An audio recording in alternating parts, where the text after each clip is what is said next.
Meus amados irmãos e irmãs, estejam vocês encarnados ou desencarnados, estejam vocês presentes aqui, onde quer que estejam nos vendo e nos ouvindo, namastê. Obrigado ao Nelson pela abertura, obrigado ao Luiz Cláudio, obrigado a Karina pela conclusão, pois essa abertura deles me ajudaram a levar a minha personalidade ao lugar que lhe cabe,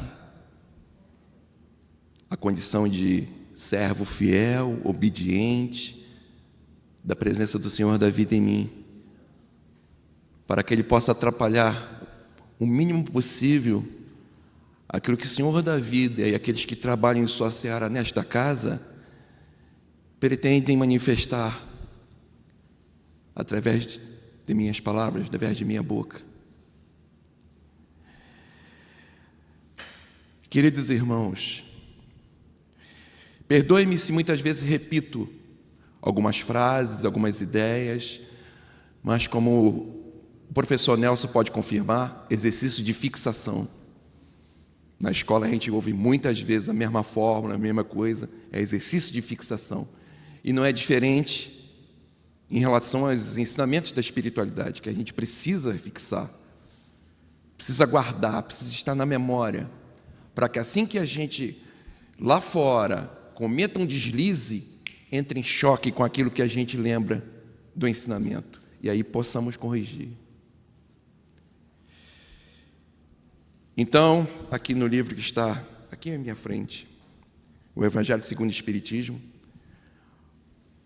o mestre, que aqui assina como Espírito de Verdade, nos orienta: espíritas, amai-vos, eis a primeira lição, instruí-vos, eis a segunda. E é o que precisamos para evoluir: amor e compreensão, entendimento, conhecimento de nós, do outro, pois é assim que conheceremos e veremos Deus.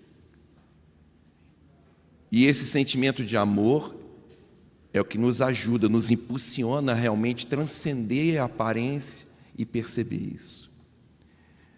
Mas o que é evoluir? Evoluir nada mais é do que depurar, se sensibilizar mais, depurar o seu sentimento, clarear a sua compreensão, expandir o seu entendimento, a sua consciência e a sua compreensão. Então é sempre um aprimoramento, uma sensibilização maior daquilo que a gente vive já de sentimento e um aprofundamento da visão, da compreensão e do entendimento. Mas a gente precisa entender uma coisa: nos sensibilizarmos mais não nos torna frágeis. Esse amor que o Mestre nos ensinou não nos fragiliza, muito pelo contrário, ele nos torna muito fortes, como não somos ainda. Exemplo? Alguém aqui conseguiria passar com sem fuga daquilo que o Cristo passou no momento em que ele foi condenado até que foi crucificado? Parecia estar com medo, parecia temer. Não, ele não tinha temor, não. Esse amor não nos faz frágeis, ele nos faz fortes, muito fortes. Joana de Cusa, a cristã que foi queimada por ordem de Nero junto a tantos outros cristãos, já falei aqui, citei em outra palestra. No momento em que ela está presa ao tronco e seu filho ao lado, depois de muitas vezes chicoteada das formas mais cruéis, ela e o filho, no momento que o centurião ateia fogo às roupas dela, ele sorrindo diz para ela: foi isso que teu Jesus te ensinou, a morrer? ela com maior tranquilidade vira para ele e diz: não, ele também me ensinou a te amar em meio às chamas. Era fraqueza esse amor dela? Era, parece-nos, fraca? Ou então, Madre Teresa de Calcutá cuidando de leprosos, cuidando de pessoas com gangrena, com aquele cheiro, mau cheiro, aquele cheiro tremendamente desagradável, que nos causa repulsa.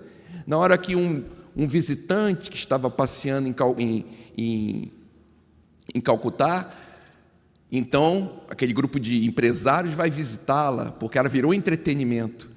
E aí um empresário vira para ela e diz: olha, minha irmã, eu não faria isso nem por $1 milhão. Ela se vira, olha para ele e diz: eu também não, meu filho, isso só pode ser feito por amor. Fraqueza? Alguém vê fraqueza nisso? Ou uma tremenda força para poder ir contra os instintos de não prestar atenção naquele mau cheiro, não se incomodar com aquela visão? Porque nós somos programados pelo instinto para nos proteger disso, de uma forma de nos proteger a nossa saúde, fugir daquilo que é doente, daquilo que parece doença, fugir daquilo que é mal cheiroso, é uma autoproteção. Mas ela, por amor, ia em diante. Ou você acha que ela não sentia aquele mau cheiro? Ou você acha que não era desagradável olhar? Não, mas a razão, junto ao amor, fazia que ela fosse em frente. Então este amor não nos fragiliza, nos fortifica. Mas para que esse amor seja forte desse jeito, faz-se necessária a razão. Você alia a razão ao amor, até para que o amor seja profícuo, eficaz. Muitas vezes, amor sem razão vira compulsão. E depois vamos descobrir que não era amor, era desejo, que a gente tinha como a ideia de compulsão. Então este amor nos fortifica, como nunca pensamos que podemos ser. Vai muito além daquilo que a gente é capaz hoje. Mas eu falo do amor que o Mestre ensinou, o amor desinteressado, o amor que não pensa em retorno, que não está preocupado nem em ouvir um obrigado, um gratidão. Ele vive em função do amar e servir, sempre acompanhado da razão. Vou partilhar com vocês uma experiência dessas fantásticas, abençoadas e educativas experiências que eu tenho tido nesses 10 anos no lar de Frei Luís. Mas vou lhe dizer que essas experiências acontecem conosco o tempo todo, do mundo afora, porque o mundo é espiritual. Só que não nos damos conta porque estamos olhando para o reflexo no plano material e não nos percebemos os bastidores. Porque sobre todas as coisas que existem, nós somos espíritos vivendo na matéria a oportunidade de autoconhecer o espírito que nós somos, ver no outro, e assim ver Deus em você, no outro, e ampliarmos a compreensão do sentido da vida. Então vou lhes contar uma história que para mim é muito cara ao meu coração. Como eu falei, uma fantástica oportunidade, uma bênção e uma oportunidade de uma experiência educativa. A sala é das compulsões. E a gente sempre dá ênfase à compulsão da droga, os vícios da droga, que são realmente um flagelo da nossa sociedade, destruindo famílias, destruindo indivíduos. Em segundo lugar, a do sexo, desvairado e doentio, principalmente quando ela ataca o indivíduo ainda em formação, criando transtornos, traumas, desvirtuando o sentimento, a evolução normal de um ser humano, inclusive para o sexo, que é sagrado, pois é a porta por onde todos podem vir ao mundo, e as portas são as mulheres, não é isso? Mas é preciso que ele seja com base no amor, no respeito, no compromisso, na comunhão e aceitação dos dois. O que normalmente não ocorre quando é compulsão. E sabemos que podem chegar a níveis infelizes, muito tristes de se perceber e se descobrir. Mas existe outros tipos de compulsão. Lembra do toque? Transtorno obsessivo compulsivo é um tipo de compulsão. Também é compulsão. Então, um dia, naquela sala 11, encontraram-se uma senhora chamada Dona Ana. E Dona Ana, enquanto eu palestrava naquela salinha onde todos conversavam, um dia Dona Ana, sempre eu faço a pergunta: alguém tem alguma dúvida, alguém tem uma pergunta sobre o trabalho? Por favor, faça para que eu possa esclarecer na medida de minhas possibilidades. E talvez a sua pergunta vai ajudar a me esclarecer, porque buscar a resposta talvez vai me dar compreensão de coisa que eu ainda nem percebi. Porque tentar olhar pelo seu ângulo vai me ajudar a ver coisas que eu mesmo não percebi. E aí Dona Ana levantou-se e falou assim: olha, Odilon, por que eu estou nessa sala? Por que eu estou na sala aqui? Eu não bebo, eu não fumo, eu não tenho vícios, não tenho problema sexual, eu não jogo. Por que eu estou nessa sala, Odilon? Aí eu disse para ela: olha, Dona Ana, o trabalho aqui do fraterno, que recebe a todos, eles são muito eficazes, mesmo porque fazem por amor, com experiência, e não estão sós. A senhora não veio para essa sala ao acaso. Há um motivo para a senhora estar aqui. E mesmo aqueles que têm experiência, quando sente alguma dúvida, confirma com outros, está indicando a pessoa para o lugar certo. Eles são muito meticulosos nisso. Aqueles que trabalham lá se reúnem para poder rever ideias, compreensões, entendimentos, inclusive com psicólogos nossos, com psiquiatra, para poder ter certeza do encaminhamento. Então ela não veio parar na sala ao acaso. E ela então aceitou, eu continuei falando.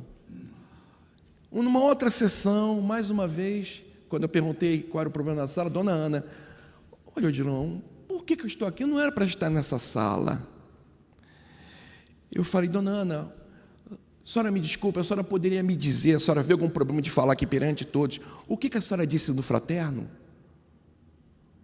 O que a senhora disse no fraterno? A senhora vê algum problema de falar aqui perante todos? Tem algum problema? Ela falou: não. Eu vou contar por que eu vim. O meu marido, ele era apaixonado pelo lar de Frei Luís. Nossa, ele lia, estudava. A vida, o estudo do Espiritismo para ele era o sentido da existência dele. Muito educado, muito gentil, muito generoso, sempre fazia caridade quando possível. Isso aqui era uma paixão. E eu vinha aqui com ele muitas vezes ouvir a palestra. Só que ele começou a ficar muito doente, estava muito doente. E um dia,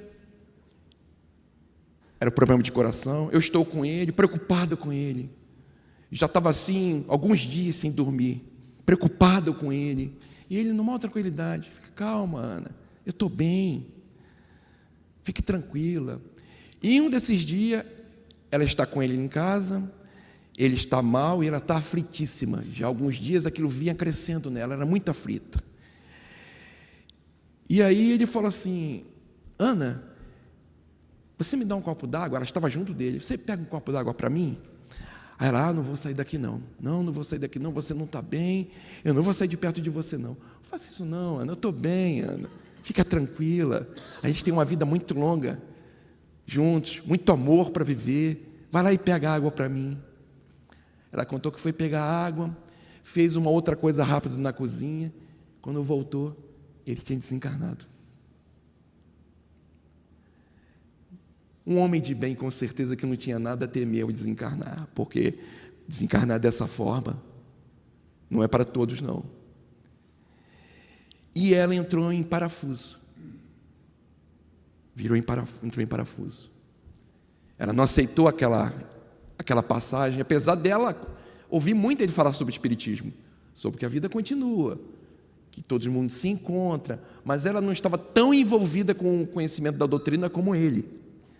E ela começou a pensar, e ali ela começou a falar compulsivamente sobre ele. E aí eu percebi a compulsão dela. A compulsão dela estava exatamente nesse marido, não querer estar com ele, não aceitar ele ir embora, não querer que ele estivesse perto ali para ela continuar vivendo esse amor com ele. E ela estava num loop mental. Vocês sabem o que é um loop? Loop é aquela manobra do avião, que o avião faz assim, vira de cabeça para baixo e volta à mesma posição. Então o pensamento dela estava em loop. Ela não saía daquilo. Não saía daquilo.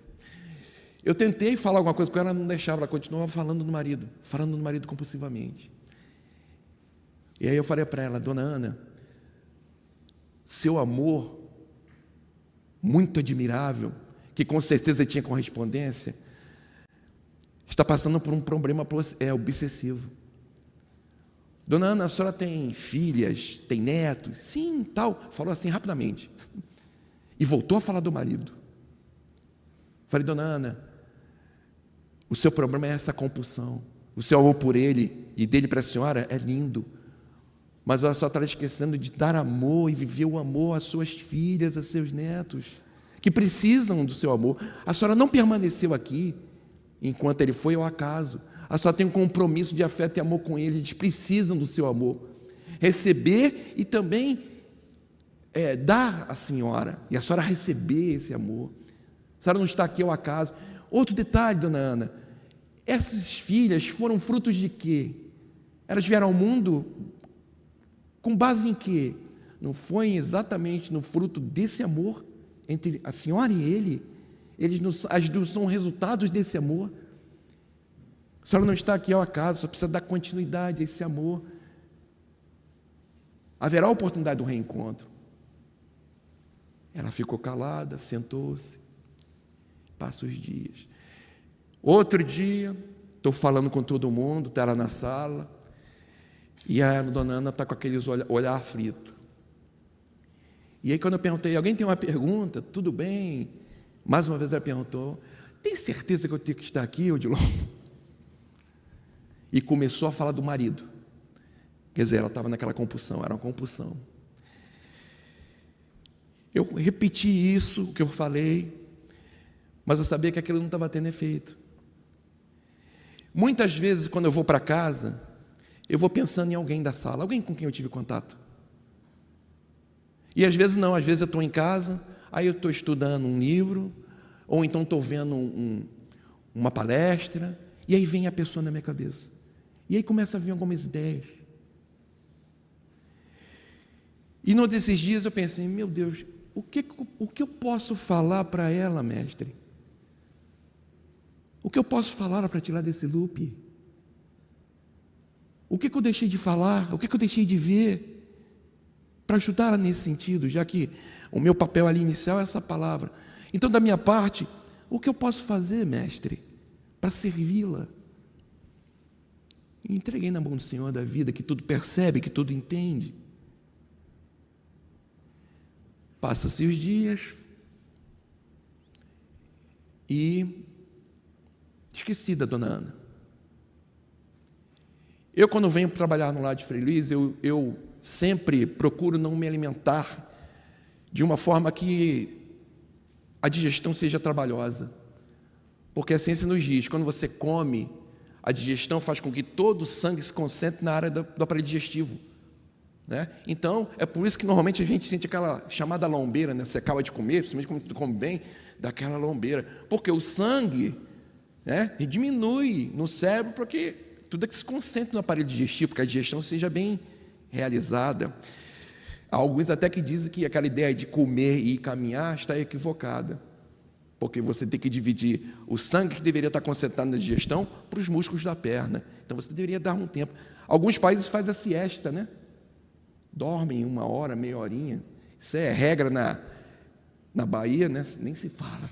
Mas no México, dá aquela siesta, aquela paradinha depois do almoço. A gente não tem esse costume aqui no Rio, não, apesar de que alguns fazem. Então, eu gosto de vir trabalhar no Frei Luiz. Se eu não comi no momento exato e estou próximo de vir, eu não gosto de comer nada que vá ocupar minha digestão, porque o trabalho essencialmente aqui é mente, principalmente para mim que falo. Eu tenho que estar o máximo possível aberto, sensível ao que os irmãos vão me induzir, querem falar através de mim, apesar de eu não ouvir voz, não ver nada. E aí, eu como uma banana, ou como uma maçã, porque é a coisa leve. Inclusive, a maçã tem fósforo, né? Ajuda no processo intelectual. E aí, desses dias, estou me preparando para vir, e era uma desses momentos que eu tinha comido banana, eu falei, bom, não vou, de estômago cheio. Fui procurar uma maçã. E aí procurei uma maçã, muito bonita. Aí uma que estava na cesta deu uma piscada de olho para mim, eu falei, é você. Peguei ela. Mas estava em cima da hora. Levei a maçã para o carro comigo. Levei a maçã comigo. Falei, bom, vou comer no caminho, vou devagarinho, com cuidado, dá para me comer, não é um trânsito louco. E aí sentei e vim dirigindo. Esqueci da maçã. E aí mais à frente eu olhei a maçã, uma maçã, já sei. No próximo sinal, parou no sinal, é tempo de eu comer a maçã. De sinal em sinal eu vou comendo a maçã. Passa um sinal, passa dois, passa três, nada, esqueci da maçã. E aí eu olhei a maçã, falei, já sei. Eu vou comer a maçã quando eu pegar a Transolímpica, pedágio, vai ter fila. Aí eu como a maçã. Cheguei no pedágio, encontrei uma fila. Quando eu estou saindo do pedágio, olhei para a maçã, mas não comi a maçã. Bom, já sei. Eu vou chegar no Frei Luís e vou estacionar. Normalmente, às vezes, eu estaciono lá na frente, não estaciono aqui dentro. De lá aqui dentro, eu venho comendo a maçã. Fiquei tranquilo. Estacionei o carro, peguei a maçã. Nisso que eu saio do carro, namastê. De lá, abraça aqui, fala daqui, abraça um, abraça outro, e vem eu para o Frei Luís. Cheguei na sala com a maçã na mão. Esquecido que estava com a maçã na mão. Mal entrei na sala, uma pessoa, não posso fazer uma pergunta? Foi ela perguntar e eu embrenhar ali mesmo. Comecei a falar. Quem me conhece sabe. Falar, esqueci da maçã. E aí, de repente, cruzei meus olhos com Dona Ana naquela aflição. Na mesma hora me veio aquela ideia, entregue a maçã a ela, dê a maçã a ela. Eu fui até ela com a maçã estendida e me veio as palavras na boca, Dona Ana, alguém pediu para me entregar essa maçã, senhora. Ela se levantou, parecia que estava esperando, porque nem perguntou, quem foi? Perguntou, parecia que estava esperando. Veio ao meu encontro, eu entreguei a maçã a ela e a gente se abraçou. Ficamos ali alguns segundos abraçados ali. Olha, eu tenho um carinho muito especial por todos que vão à sala e tinha por ela, mas o que eu senti no coração aquele dia não era meu. Era um amor muito especial. Aquilo não era de mim. E aí me veio palavras para dizer, Dona Ana, o amor que a senhora tem por ele e ele pela senhora é eterno, Dona Ana. Haverá o momento do reencontro, Dona Ana. A senhora vai reencontrá-lo.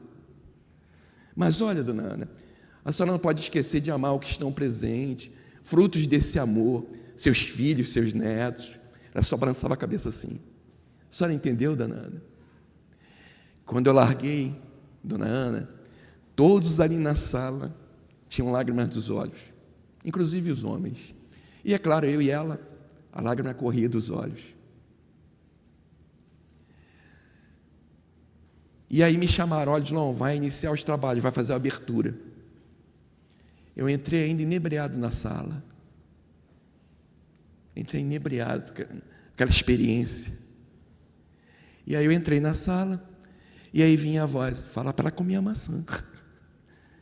Não esquece, assim que acabar aqui, fala para ela comer a maçã. Não esquece de falar isso. E aí assim que acabou a abertura, fui lá e falei, Dona Ana, por favor, a senhora vai comer a maçã, não vai? A senhora me promete, né? Coma a maçã. Quem enviou a maçã, botou alguma coisa nessa maçã, dona Ana, assim como bota na água. A senhora vai comer essa maçã? Vou. A senhora me promete? Sim, prometo, Odilon. Porque, olha só, rapidamente, a compulsão pode surgir de qualquer coisa. Existe uma história de que uma mulher, o marido foi para a guerra, a Primeira Guerra Mundial, e o marido deu um lindo espelho e deu para ela uma escova de cabelo. E disse para ela que ela permanecesse linda para quando ele voltasse. E ela vivia todo dia cuidando daquelas madeixas, daquele cabelo enorme, escovando, sempre pensando no retorno dele. Que era um pensamento de todo dia, manter o cabelo bonito, pentear-se, para a chegada dele. Infelizmente, ele não retornou. Ele morreu na guerra. Ele morreu na guerra. E quando contaram para ela, aquilo foi um choque grande demais para ela, e ela se alienou da realidade da vida. Alienou-se realmente. E vivia na frente do espelho, penteando-se, esperando o marido, que já não iria mais voltar, mas porque ela não aceitava aquilo, ela não aceitava. E ela vivia nessa condição, na frente do espelho se penteando. Então, para alimentar alguém, tinha que alimentá-la, convencê-la a se alimentar, porque para ela o sentido da vida se tornou... Essa mulher desencarnou. Ela desencarnou. O espelho, que era um espelho especial, bonito, foi parar no museu. Ela, como espírito, seguiu o espelho. Perdoe-me eu não lembrar o livro, mas Chico Xavier foi levado, solicitado a acompanhar um mentor até esse museu para tentá-la tirá-la daquela condição, porque ela estava no museu, né? Era um espírito no museu, diante do espelho se penteando, aguardando o retorno do marido. Ela criou uma ideia fixa, porque ela não aceitou a realidade, criou uma ideia fixa. E apesar de desencarnada, continuava com aquela ideia fixa. Para onde o espelho foi, lá estava ela, se penteando na frente do espelho. E mesmo o marido desencarnado, depois de tratado, vindo buscá-la, ela não o reconheceu.